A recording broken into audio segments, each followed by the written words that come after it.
Hello, I'm Maria Hall Brown, and this is LA Currents. Well, what can you do with $11.2 billion?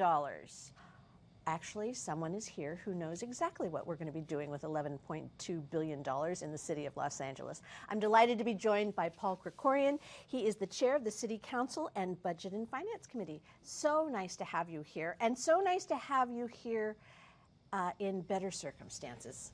Indeed. Last we chatted, it was rather a different arena completely, because last year was truly a fire drill for the city of Los Angeles. How did we do in regards to the budget and income and everything we needed to survive? Well, this is the 10th year that I've led the budget through the City Council as Budget and Finance Chair, and I've never seen anything like this. When COVID hit, we were in the process of preparing the budget for this year. Right. And so all of a sudden the rug was pulled out from us. All of the revenue projections that we'd counted on were completely wrong because the economy had collapsed, and with the collapse of the economy goes all of the city's revenues. Sales tax, temporary occupancy tax, the business tax, all of the things that are based on the activities of our economy just fell off the cliff. It was a desperately difficult time to get through this budget year. Did we as a city learn to not rely on something in particular, or did we learn that we can survive something in particular?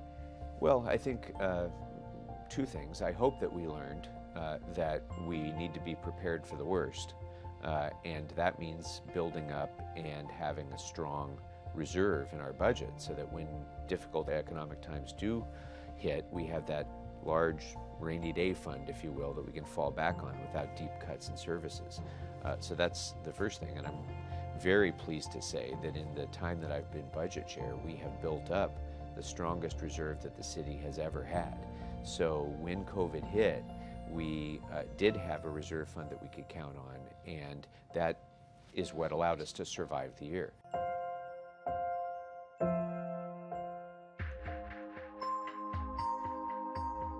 The American Rescue Plan. A part of this budget does in fact have additional monies from the feds. It's a little less than hoped for, but still substantive. That's a one-time gift to the city to help with this recovery. So how much is that, and how does that play in? So a couple of things that you said that are important there. It is one time. One time. And people need to remember this when they hear these big numbers. And it was $1.3 billion. And that was payable to the city in two tranches, over the course of 2 budget years. So the first half of it we got in this budget year, and that was used for revenue replacement. That really just got us back up to even after we had lost so much in terms of revenues.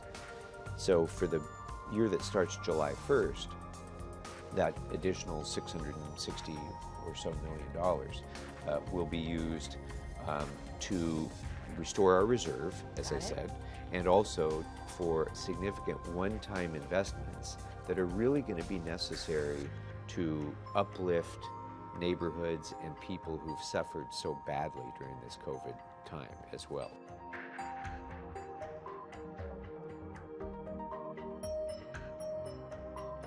There are as many answers to homelessness as there are people who are experiencing homelessness. This budget invests an enormous amount in permanent housing, 5,600 new units of permanent supportive housing, as well as bridge housing and temporary shelter, cabin communities, investing in Project Home Key and other things to get people into a transitional situation before they move on to more permanent housing. There's also money in this budget to increase affordability of affordable housing as well.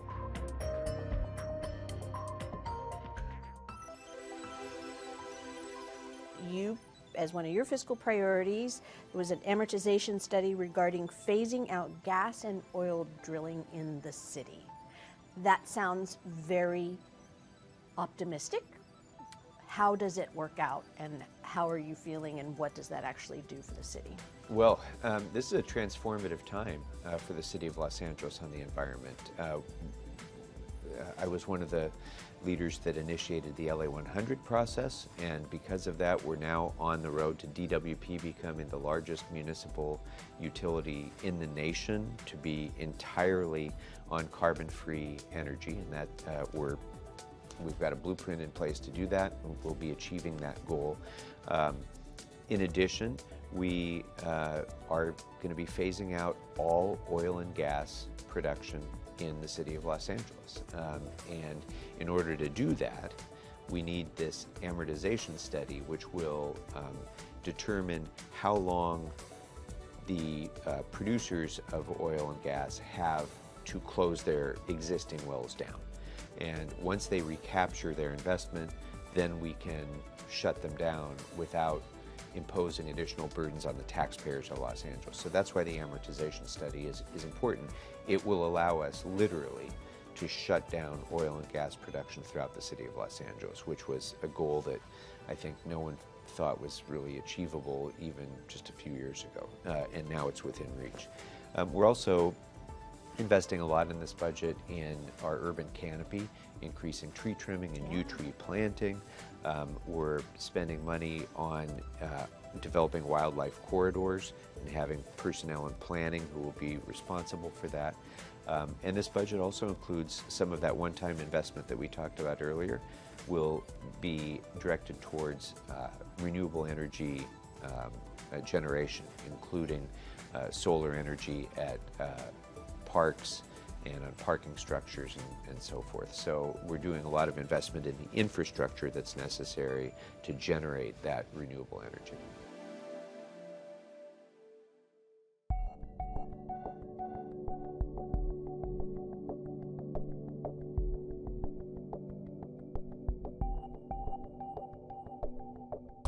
What about just basic infrastructure? I mean, that's one of President Biden's big things, just streets and sidewalks and, all the things that we need to just have on a daily basis to survive. And that's really what cities are all about. You bet. I mean, first about public safety, second about basic services like you're describing. And so this budget includes street surfacing for 1,700 lane miles throughout the city, which is enormous. 1,700. 1,700. So halfway across the country, that would be the equivalent of those lane miles.